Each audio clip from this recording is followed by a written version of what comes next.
P का production planning session हमने शुरू किया हुआ है, और उसमें मास्टर डाटा का के टॉपिक पे है। अभी हमने मटेरियल टाइप जो है वो कॉन्फ़िगर की है, उसको नंबर रेंजेस लगाई है।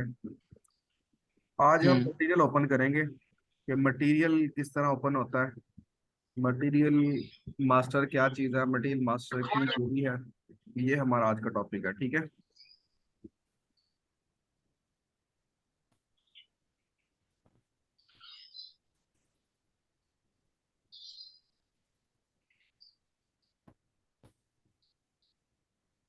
मटेरियल मास्टर के लिए की कोड जो है वो सबको पता है, MM01। ठीक है।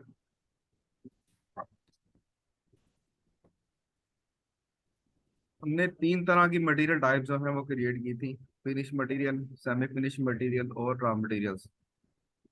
आज हम सबसे पहले फिनिश मटेरियल खोलेंगे। फिनिश मटेरियल टाइप के लिए हम यहाँ पे इंडस्ट्री लेंगे। इंडस्ट्री कौन सी है, मटेरियल टाइप लेंगे। इससे फर्क, सर ये इंडस्ट्री कोई भी सिलेक्ट कर ले, इससे फर्क नहीं पड़ता।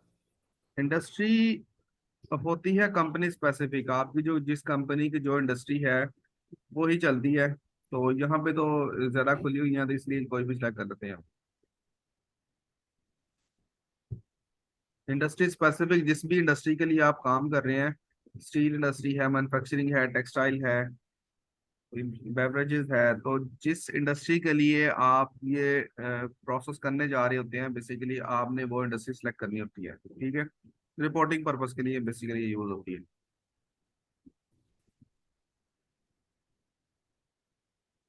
तो मटेरियल टाइप के लिए हमने ठीक है। इंडस्ट्री लेनी है और मटेरियल टाइप ले लेनी है। ये दो चीजें लेके हम करेंगे एंटर। ये जो लिस्ट मेरे सामने खुली है, ये हैं जी सारे मटेरियल के व्यूज। व्यूज क्या होते हैं, ये बेसिकली वो कंट्रोल्स हैं जिनकी बेस पे आगे मटेरियल जो है वो काम करता है। फॉर एग्जांपल बेसिक के व्यूज हैं। बेसिक के व्यूज वो व्यूज हैं जो हर मटेरियल के ऊपर लगने ही लगने होते हैं, चाहे मटेरियल फिनिश हो, सेमी फिनिश हो, रॉ मटेरियल हो। बेसिक का व्यूज हर एक के ऊपर लगते हैं। सेल्स के व्यू आपके नॉर्मली फिनिश गुड्स के ऊपर लगते हैं, और वो मटेरियल्स जिनको हमने सेल करना होता है उनके लिए सेल्स के व्यू लगते हैं। उसके बाद हमने लेने होते हैं जी परचेज के व्यू। परचेज के व्यू नॉर्मली रॉ मटेरियल्स के लिए एक्टिवेट किए जाते हैं। तो जो रॉ मटेरियल्स हैं उनको परचेज करने के लिए परचेज का व्यू जो है वो एक्टिव करते हैं। इसके अलावा यहाँ पे MRP 1 2 3 4 और वर्क scheduling, ये प्रोडक्शन के व्यूज हैं, प्रोडक्शन प्लानिंग के। ये हमारे मॉड्यूल से रेलिवेंट है जो हम करने जा रहे हैं। प्रोडक्शन प्लानिंग के व्यूज इसके ऊपर लगेंगे। इसके अलावा जनरल, प्लांट, स्टोरेज 1 और स्टोरेज 2, ये तो भी स्टॉक के लिए लगेंगे। और इसके ऊपर अकाउंटिंग। अकाउंटिंग क्यों, क्योंकि हमने इनकी वैल्यूएशन करनी है, हमने इनकी सिस्टम के अंदर को वैल्यू जनरेट करनी है, तो अकाउंटिंग के व्यू लगेंगे। और कॉस्टिंग के व्यू जो है ये भी जरूर लगेंगे, क्योंकि जिसकी भी प्रोडक्शन होनी है उसके ऊपर कॉस्ट के व्यू लाजमी लगने हैं। ये सिर्फ व्यू, फिनिश प्रोडक्ट के लिए सर। हाँ जी, फिनिश प्रोडक्ट के लिए जो जो कॉस्टिंग के हैं ये सेमी फिनिश के ऊपर भी लगेंगे, आपके रॉ के ऊपर लगेंगे।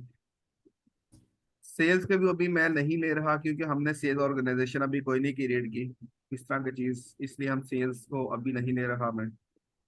प्रोडक्शन को लेके चलते हैं। यहाँ पे इसको करता हूँ डिफॉल्ट।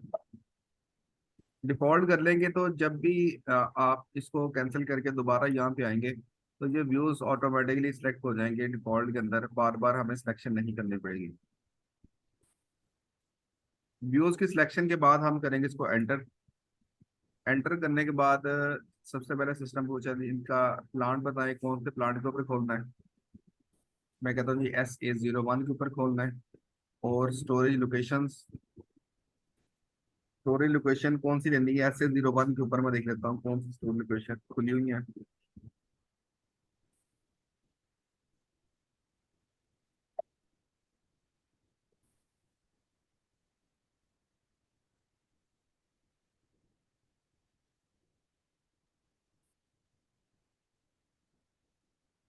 4001, इसके ऊपर मैं कर लेता हूँ, ये आपका नाम था 4001।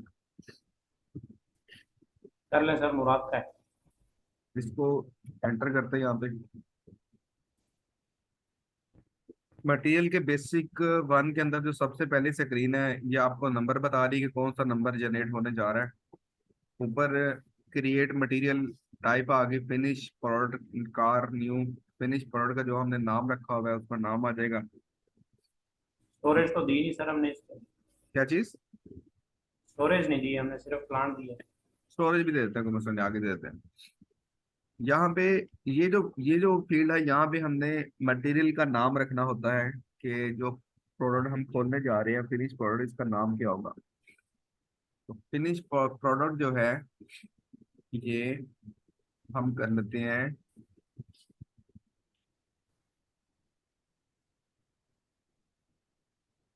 लैपटॉप। ठीक है। और इसका यूनिट ऑफ मेजरमेंट क्या होगा? पीसीस। इसके अलावा यहाँ पे होता है जी मटेरियल ग्रुप। अगर हमने इनकी ग्रुपिंग करनी हो तो मटेरियल ग्रुप जो है वो भी यहाँ पे दे देते हैं इसको। ओल्ड मटेरियल नंबर के अंदर अगर हमारे पास इस प्रोडक्ट का कोई ओल्ड मटेरियल कोड है तो वो यहाँ पे सेव कर देते हैं। ओल्ड मटेरियल कोड से मुराद के या तो आपका जो लेगेसी सिस्टम है जहाँ पे ऑलरेडी एसएपी नहीं चल रहा, आप एसएपी चलाने जा रहे हैं, तो वहाँ पे जो भी कोई आपका सॉफ्टवेयर कोई प्रोडक्ट चल रही है तो उसके अंदर जो इसका कोड होगा उसी को हम यहाँ पे दे सकते हैं। या फिर ऐसा भी हो सकता है कि ओल्ड के नाम से कोई ऐसी प्रोडक्ट जिसका कोड आज के दिनों में चेंज हो गया हो, लेकिन जो पास्ट इन पास्ट जो है इसका कोड कोई और हो, तो हम यहाँ पे ओल्ड कोड को एज ए यूज कर सकते हैं। एक्सटर्नल मटेरियल ग्रुप जो होता है, ये एक्सटर्नल का वर्ड यूज हुआ है, तो एक्सटर्नल होता है कि कोई ऐसी प्रोडक्ट जिसको हम कुछ और कहते हो लेकिन मार्केट में उसका कोई एक्सटर्नल प्रोडक्ट कोड कोई और हो, तो यहाँ पे मार्केट का जो कोड है वो यहाँ पे दे सकते हैं। इसके अलावा यहाँ पे डिवीजन है। डिवीजन को आप खोलें तो डिविजन्स यहाँ पे अगर हमने सेगमेंटेशन का जो है वो ऑन की हो तो यहाँ पे डिविजन्स इसमें एलोकेट हो जाती हैं।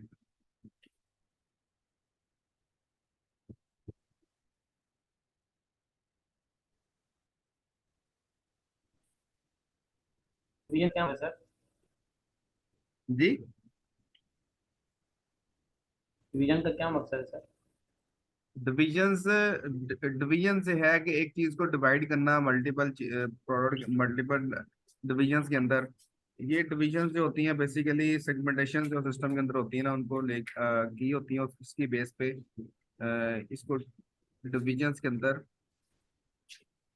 डिवाइड कर देते हैं। ये बेसिकली एमएम और जो एफआई वाला बंदा ना, ये वही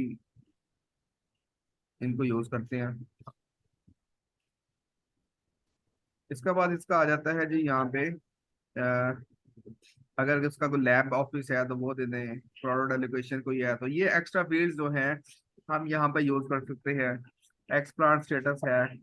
प्लांट स्टेटस क्या होता है कि हमने अगर इस मटेरियल को ब्लॉक करना है किसी भी पर्पज से, block for procurement, block for production, ये ब्लॉक की रीजन है कि किसी भी वजह से हमें अगर इसको ब्लॉक करना है तो यहाँ पे कोई भी रीजन देके इसको ब्लॉक कर सकते हैं, इन फ्यूचर यूज नहीं हो सकता। उसके बाद यहाँ पे अगर इसका कोई gross weight, net weight, volume, इसका साइज, डायमेंशन, तो ये सारी चीजें इसको हम यहाँ पे दे सकते हैं। बेसिक टू व्यू जो है इसके सर ये अंदर मटेरियल ग्रुप का दोबारा बताइएगा, मटेरियल ग्रुप। ये जो मटेरियल ग्रुपिंग है ना, लैपटॉप है तो लैपटॉप को हम यहाँ पे ग्रुपिंग कर देते हैं। जैसे हमने एक ही मटेरियल टाइप के अंदर मल्टीपल मटेरियल खोलने हो तो यहाँ पे ग्रुप खुल जाते हैं और ग्रुप को ग्रुप कर देते हैं। जैसे लैपटॉप i5 का ग्रुप हो जाएगा, i7 का हो जाएगा, i3 का ग्रुप हो जाएगा। तो उनके अंदर जितने भी प्रोडक्ट होंगी वो सारी ग्रुपिंग की यहाँ पे हम ग्रुपिंग कर देते हैं। ठीक है।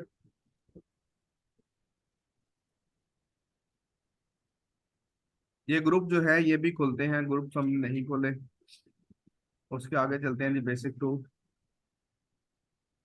बेसिक 2 के अंदर भी ये एडिशनल इंफॉर्मेशन है सारी, product inspection memo, indicator standard, ये सारी वो चीजें हैं जो कि डायरेक्टली यूज तो होती हैं, लेकिन हर जगह पे हर बंदा यूज नहीं करता इनको। हम प्रोडक्शन के पॉइंट ऑफ व्यू से हम इनको नहीं यूज करेंगे। एंटर करने के बाद ये सीधा चले जाएगा MRP 1 के ऊपर। MRP 1 जो है ये बड़ा जो हमारा इम्पोर्टेंट है कि MRP 1 क्या चीज है। Material requirement planning, MRP production का पहला व्यू है। इसके अंदर जो सबसे पहले चीज है कि यहाँ पे भी इसके अंदर प्लांट स्टेटस आ जाता है। सबसे पहली चीज है MRP टाइप। MRP टाइप के अंदर अगर इसको मैं लिस्ट कर लूँ तो डिफरेंट MRP टाइप्स आ रही होती हैं।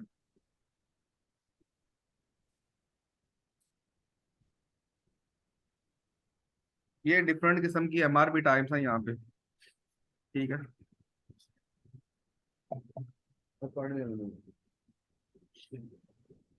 यहाँ पे जो MRP टाइप है, हम यहाँ पे इसको करेंगे use PD for MRP।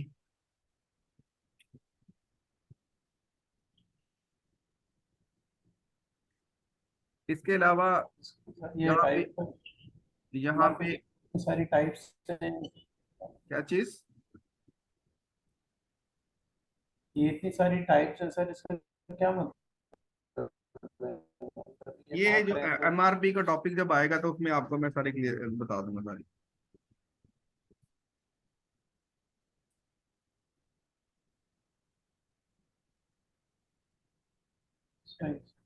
Basically production planning का जो सबसे अहम जो टूल है या प्रोसेस है वो है MRP, जिसको कहते हैं material requirement planning. MRP MRP जो है उसके डिफरेंट तरीकाकार होते हैं एमआरपी के, कि हमने स्टॉक जो है मिनिमम या मैक्सिमम स्टॉक के ऊपर रखना है, या हमने MRP चलानी है तो फिर लेके आना है, या मैनुअल दी ऑर्डर पॉइंट करना है, या हमने वेंडर मैनेज इन्वेंटरी करनी है। तो ये डिफरेंट प्रोसेस है MRP के, ठीक है।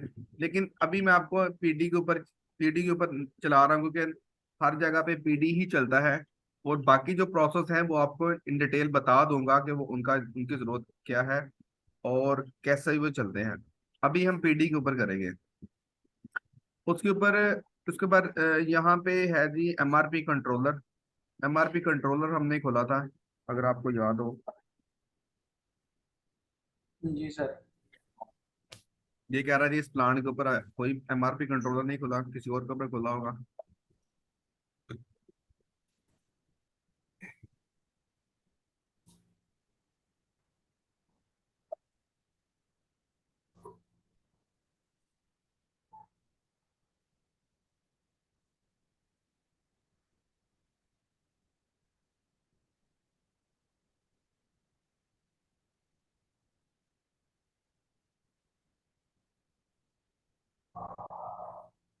प्रोडक्शन के अंदर किसमें था, मटेरियल रिक्वायरमेंट प्लानिंग, और इसमें MRP ग्रुप। Master data. ये है जी MRP कंट्रोलर। यहाँ पे नया MRP कंट्रोलर खोल लेते हैं, प्लांट 401, MRP कंट्रोलर 0001।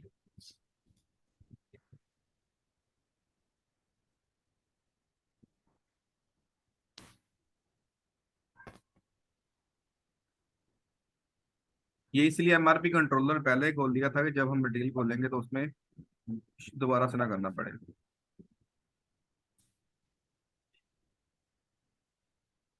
ये आ गया MRP कंट्रोलर। MRP कंट्रोलर के बाद यहाँ पे आ जाती है लॉट साइज। लॉट साइज के अंदर हम लॉट साइज देंगे EX, lot for lot order quantity. और ये जो कंट्रोलर हमने इधर दिया है, MRP कंट्रोलर, जी ये क्या मतलब, हमने जब वहाँ पे कंट्रोलर बनाया था तो हमने लिखा था कि यार ये रॉ मटेरियल के लिए कंट्रोलर है, ये फिनिश प्रोडक्ट के लिए, ये सेमी फिनिश के लिए। हाँ जी, वो यहाँ पे इस प्लांट के ऊपर खुले नहीं है। अगर इसके ऊपर खुले होते तो वो तीनों यहाँ पे शो हो जाते। अभी हम फिनिश के लिए कर रहे हैं ना, तो मैंने टेस्ट के लिए एक उसका नाम रख दिया मुराद। अब यहाँ पे तीन खोल के यहाँ पे लगना तो एक ही है, ठीक है। फिनिश प्रोडक्ट को यहाँ पे क्योंकि लिस्ट खुलेगी इस तरह, तो लिस्ट में अभी एक आ रहा है तो फिर तीन आ जाएंगे, यहाँ पे तीन आ जाएंगे, हाँ, finish semi finish raw material, हम एक सेलेक्ट कर लेंगे, ठीक है। ऐसे मतलब जिसका मटेरियल मास्टर का डेटा बना रहे हैं फिर उसी का लग रहे हैं। उसी को लगा देंगे, हाँ जी। उसके बाद ये चीजें देके इसको करूंगा एंटर। एंटर ये करने के लॉट बाद साइज क्या है? लॉट साइज, जब भी एमआरपी चलती है तो एमआरपी चलने के बाद क्या होता है कि आपकी जो रिक्वायरमेंट जनरेट होती है, बेसिकली उसकी एक लॉट बनती है कि कितनी लॉट चाहिए हमें प्रोडक्शन की, ठीक है। तो lot for lot order quantity जो होती है कि हमने मैन लॉट इन्वेंट्री बेस करनी है या लॉट हमने हर ऑर्डर की नई लॉट बनानी है, तो ये लॉट साइज डिफरेंट लॉट की यहाँ पे कैटेगरीज हैं कि हमने किसको लेके चलना है। लेकिन हर जगह पे ईएक्स ही चलता है, तो हम ईएक्स अभी इसको लगा रहे हैं। बाकी जो लॉट साइज है, जैसे ही हम एमआरपी चलाएंगे, प्रोडक्शन का प्रोसेस एग्जीक्यूट करेंगे, तो आपको इसका जो आइडिया है वो समझ आ जाएगा, ठीक है। अभी आपने जो मटेरियल जितने भी खोलने हैं, पीडी और ईएक्स के साथ ही खोलने हैं। एमआरपी टू में सिस्टम यहाँ पे कह रहे स्केजुअल मार्जिन की, ठीक है। ये हमने स्केजुअल मार्जिन की खोला हुआ है या नहीं? ये भी नहीं खुला हुआ, इसको भी खोल लेते हैं।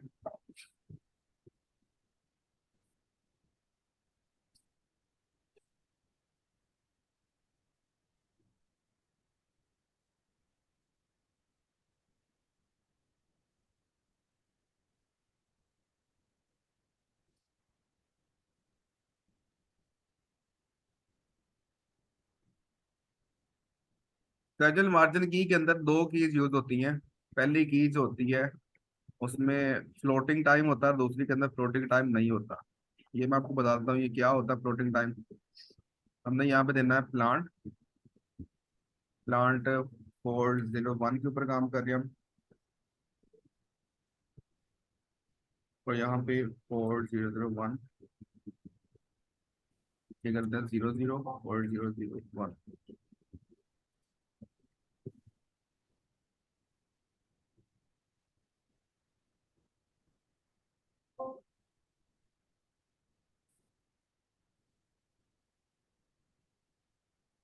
ये देखें, ये जो पहला वाला है 00, इसके ऊपर as operation float period, float after production, float before production और रिलीज पीरियड। इनके दरमियान अगर किसी भी स्केजुलिंग करते हुए अगर इनके दरमियान कोई भी जो है आपका टाइम जो है वो कंज्यूम होता है, तो यहाँ पे स्केजुलिंग के अंदर हम उसको फ्लोटिंग टाइम लगा देते हैं कि जब भी सिस्टम ऑर्डर को प्लान करे तो इतना इतना जो टाइम मार्जिन हर जगह पे रख के इसको प्लान करे, ठीक है।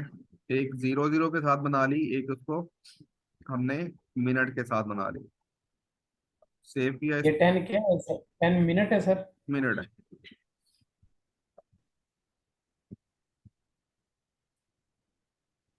ये।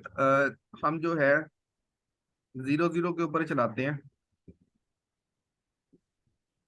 सिस्टम को कहते हैं जी हमें हम सिस्टम से कोई भी जो है इसका नहीं लेंगे, मार्जिन हम खुद ही इसको करेंगे। एमआरपी सर टू के ये अंदर जी, शेड्यूल शेड्यूल मार्जिन की मुझे समझ नहीं लगी सर, ये जरा सादा अंदाज में समझाइए। सादा अल्फाज में देखो, आपने एक चीज शेड्यूल करनी है कि मैं कल एक चीज बनाने के लिए आपको अगर चार मशीन से गुजरना पड़ता है, ठीक है। तो क्या होता है कि जब भी ऑर्डर प्लान करना है सिस्टम ने, तो सिस्टम ने क्या करना है कि डिलीवरी डेट को देख के सिस्टम की उसको प्लान कर देना है कि फलां डेट को ये काम हो, फलां को ये, फलां को ये। लेकिन अक्सर जो प्रिंटिंग मशीन होती हैं उसके ऊपर क्या होता है कि आपके कलर चल रहे होते हैं, जैसे ही आपका ऑर्डर चेंज होता है तो आपके कलर डिजाइन चेंज हो जाते हैं। तो आपको वो सारा सेटअप चेंज करने के लिए एक टाइम मार्जिन जो है वो चाहिए होता है कि आपको मशीन का सेटअप करने के लिए 1 घंटा, 2 घंटे या 3 घंटे का टाइम जो है वो चाहिए होता है। तो उसके लिए जो यहाँ पे स्केजुअल मार्जिन जो है वो रख दी जाता है कि सिस्टम जब भी प्लान करे इतना मार्जिन रख के टाइम प्लान करे, इतने मिनट जो है वो जाया होना ही होते हैं। ठीक है, कभी भी समझ नहीं आई? थोड़ी बहुत आगे से। थोड़ी बहुत आ गई है। सर ये हम जीरो क्यों देते हैं स्केजुअल को? जीरो क्यों देते हैं? जीरो मैंने इसलिए मैंने दो स्केड्यूल की बनाई, एक के ऊपर मैंने फ्लोट टाइम दे दिया, एक के ऊपर नहीं दिया। तो जीरो जीरो मैंने दे दिया कि हम्म। हमें फ्लोटिंग नहीं चाहिए, एक्चुअल टाइम के ऊपर प्लान करे सिस्टम, ना कि अपने पास से कोई भी मार्जिन जो है वो सेट करे। ठीक। इस जीरो जीरो के पीछे बेसिकली जब मैंने कॉन्फ़िगर किया तो सामने बॉक्स आ रहे थे फ्लोटिंग का, ऑपरेशन का, प्रोडक्शन का, ये वो सारी चीजें। तो एक के नीचे मैं टेन टेन टेन डाल दी और एक ब्लैंक छोड़ दिया, इसलिए जीरो सेलेक्ट किया है। हम एक्चुअल टाइम के ऊपर जाएंगे, ना कि फ्लोटिंग के ऊपर।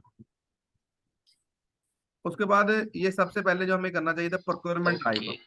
प्रोक्योरमेंट टाइप क्या होती है कि ये जो मटेरियल टाइप है, ये प्रोक्योरमेंट कहाँ कहाँ से हो सकती है। इन हाउस प्रोड्यूस हो सकती है, बाहर से हो सकती है, या कुछ भी नहीं हो सकता, या बहुत, या दोनों काम हो सकते हैं। तो जो हमारी सेमी फिनिश और फिनिश प्रोडक्ट्स होती हैं उनके ऊपर नॉर्मली हम इन हाउस ई ही लगाते हैं कि ये बाहर से नहीं होनी, ये इन हाउस ही होनी है। तो ये चीज कभी भी बाहर से फिर प्रोक्योर नहीं हो सकती जब ये सिस्टम के ऊपर ये चेक लग जाता है। ठीक है। उसके बाद इन हाउस प्रोडक्शन है। इन हाउस प्रोडक्शन के अंदर डेज हैं कि अगर आपको मालूम है कि इन हाउस जब भी ये चीज बनेगी तो उसको कितने दिन लगेंगे, तो यहाँ पे आप डेज दे सकते हैं। ठीक है। फिर उसके बाद जीआर प्रोसेसिंग टाइम है कि इसको प्रोसेस करने के लिए कितने दिन लगते हैं, तो यहाँ पे आप वो दे सकते हैं। लेकिन ये नॉर्मली दिए नहीं जाते, क्योंकि फिर अगर ये दे दें तो सिस्टम की आपको इसके बगैर इसके ऊपर चलना पड़ता है। फिर प्लान डिलीवरी टाइम, ये भी डेज के अंदर आप दे सकते हैं। उसके बाद नीचे safety stock, minimum safety stock, ये सेफ्टी स्टॉक जो है यहाँ पे आप दे सकते हैं। इसके बाद चलते हैं जी MRP 3 के ऊपर।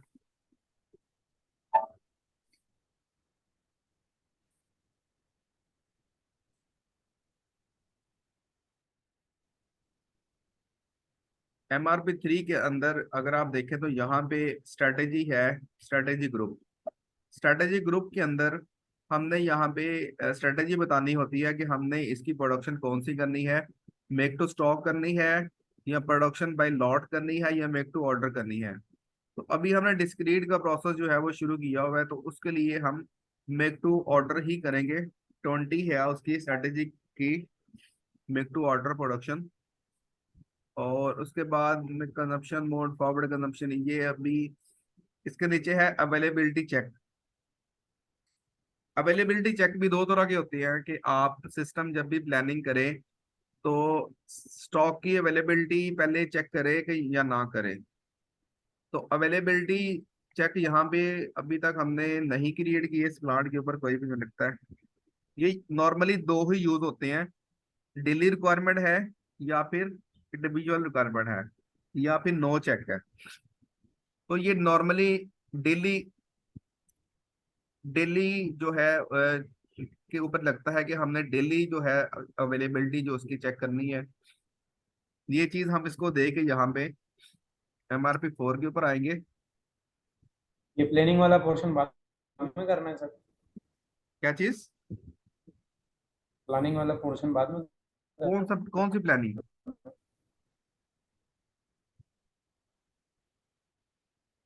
ये सर दरमियान में कंजप्शन है और प्लानिंग मटेरियल है। ये जो है कंजप्शन बेस्ड प्लानिंग और प्लानिंग मटेरियल, ये जो चीज है अभी हम इसको क्योंकि अभी हम जो काम कर रहे हैं प्लानिंग का ही कर रहे हैं, लेकिन ये डिफरेंट प्रोसेसेस हैं हर जगह पे।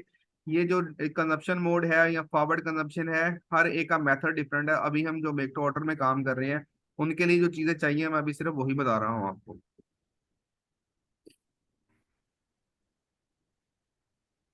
MRP 4 के अंदर ये यहाँ पे चेक होता है इंडिविजुअल, इंडिविजुअल या कलेक्टिव। इंडिविजुअल का मतलब होता है कि ये जो है आपका जो जो मटेरियल क्रिएट होने जा रहा है इंडिविजुअल है, ये कलेक्टिव नहीं है। कलेक्टिव का मतलब होता है कि आपका जो कोई भी चीज है वो सेल ऑर्डर के रेफरेंस से नहीं है, वो कलेक्टिव है।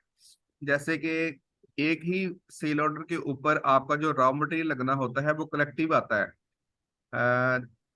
जैसे हमने कोई फर्नीचर बनाना हो तो उसके लिए जो रॉ मटेरियल लकड़ी है वो कंबाइन ही इशू होती है, इकट्ठी इशू होती है, कलेक्टिव नहीं उसमें इंडिविजुअल नहीं होती कि हर आर्टिकल के लिए अलग अलग इशू हो। कलेक्टिवली पूरे ऑर्डर की इशू होती है। उसके बाद फिर हम जैसे जैसे उसको यूज करते जाते हैं, या फिर आपका को केमिकल यूज होना है तो केमिकल, तो ये केमिकल भी आपका बल्क में इकट्ठा ही इशू होता है। या फिर आपकी कोई किसी भी इंडस्ट्री की बात कर लें तो उसका जो रॉ मटेरियल है वो जो सबसे जो लास्ट में फिनिश प्रोडक्ट होती है उसके स्पेसिफिक अकॉर्डिंगली नहीं होता। टोटल उस ऑर्डर में जितना चाहिए होता है वो रॉ मटेरियल उसमें उसमें इश्यू होता है। तो इसलिए हम जो मेक टू ऑर्डर के अंदर इसको जो इंडिविजुअल ही करते हैं, या ब्लैंक का मतलब भी इंडिविजुअल ही होता है। उसके बाद यहाँ पे वर्क स्केजुलिंग है। वर्क स्केजुलिंग के अंदर यहाँ पे हमने प्रोडक्शन स्केजुलिंग प्रोफाइल बनाई थी, अगर किसी को याद हो। जी सर। इसके ऊपर भी कोई नहीं बनी।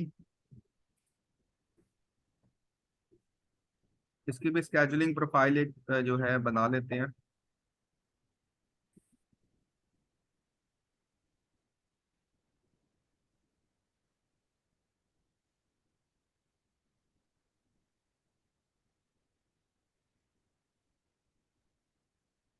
स्केजुलिंग प्रोफाइल यहाँ पे ऑलरेडी सारी बनी हुई है।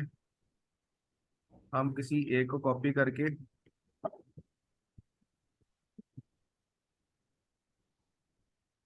अपना मटेरियल देंगे और प्लांट देंगे और इसको एंटर करके हम इसको सेव कर देंगे।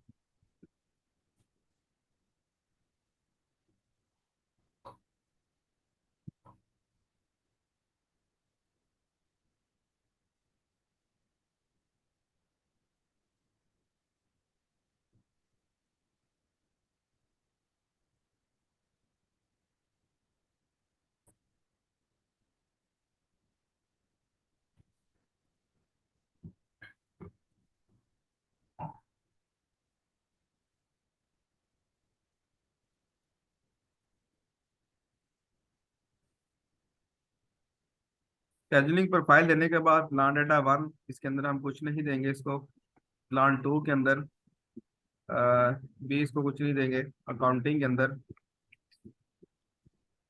वैल्यूएशन क्लास इसकी यहाँ पे ऑलरेडी बाई डिफॉल्ट आ रही है फिनिश मटेरियल की, इसको वैल्यूएशन क्लास देंगे।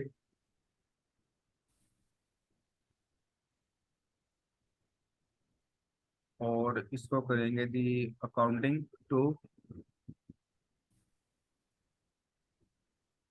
Costing, costing to. ये चीज चीजें एक्टिवेट करके हम यहाँ पे इसको सिंपल कर देंगे सेव। ये हमारा जो है मटेरियल जो है वो क्रिएटेड हो गया है। ये मटेरियल नंबर क्रिएट होने के बाद मटेरियल की रिपोर्ट है MM60।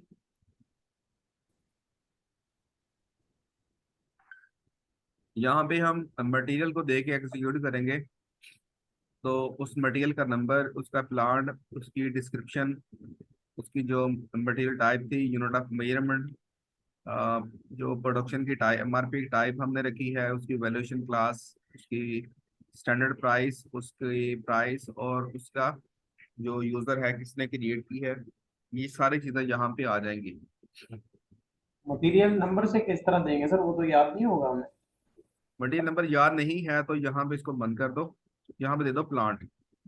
प्लांट तो याद है कि नहीं? जी सर। इसको चला दो, एग्जीक्यूट कर दो। तो ये यहाँ इस प्लांट के ऊपर दो मटेरियल खुले हैं, एक हाथ ये खुला है और एक ये खुला है, ठीक है। अगर ये भी याद नहीं है, प्लांट भी याद नहीं है, अगर आपको मटेरियल टाइप याद है, ये दे दो और इसको एग्जीक्यूट कर दो। फिर भी पिछले वाले में क्या था सर, एक प्लांट पे 2 मटेरियल खोल दिए थे। हाँ जी, एक प्लांट के ऊपर 2 खुले हुए हैं। अगर ऐसा नहीं करना, मटेरियल का नाम याद है, तो यहाँ पे लिखो लैपटॉप। ये लैपटॉप के इतने मटेरियल खुले हुए हैं, ठीक है। अब हमें ये नहीं पता कि हमारे वाला कौन सा है। ये अगर नंबर रेंज याद है तो आपको ये 22 वाला एक लैपटॉप आ गया यहाँ पे, ठीक है।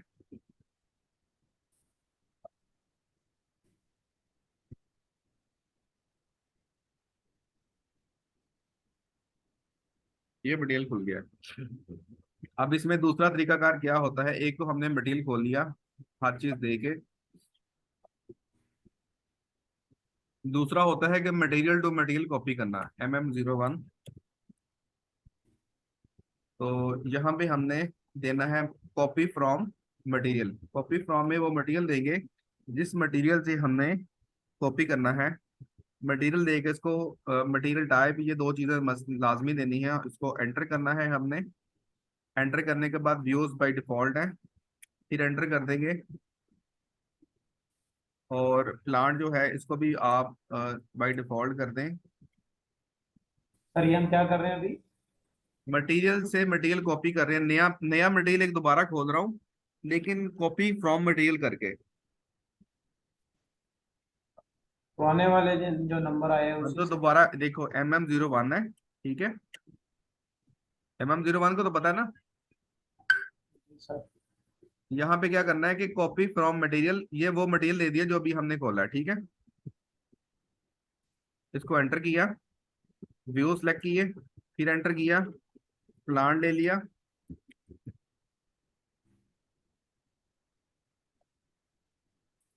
कॉपी किससे करना है, इस प्लांट से एंटर करना है। और इसको देखें, सारा डाटा वही आ गया ऑटोमेटिकली, लैपटॉप भी लिखा आ गया, यूनिट ऑफ मेजरमेंट भी आ गया। इसको करते हैं I5। इसका थोड़ा सा नाम चेंज करते हैं, और सिंपल मैं एंटर के ऊपर प्रेस करता हूँ। एंटर प्रेस करके रखता हूँ, देखो हर चीज, सारा डाटा कॉपी होके खुद ही आ गया जो हमने पहले मटेरियल बुक में लिया था। उसकी MRP टाइप, उसकी स्केजुलिंग, उसकी अभी प्रोफाइल, ठीक है। तो अभी ये सर एक प्लांट के ऊपर 2 फिनिश प्रोडक्ट हो गई बस एंटर को प्रेस करके रखना आपने, बार बार कर लें या प्रेस करके रखें। है सर।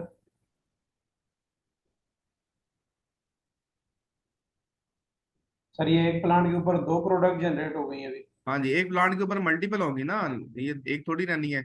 एक प्लांट के ऊपर पता नहीं कितनी मटेरियल प्रोडक्ट्स बननी है। ये ले जी, ये आपका मटेरियल जो है ना कॉपी हो गया है। अब यहाँ पे हम MM60 चलाते हैं, ठीक है। ये खत्म करके यहाँ पे ये प्लांट देते हैं, एग्जीक्यूट करते हैं।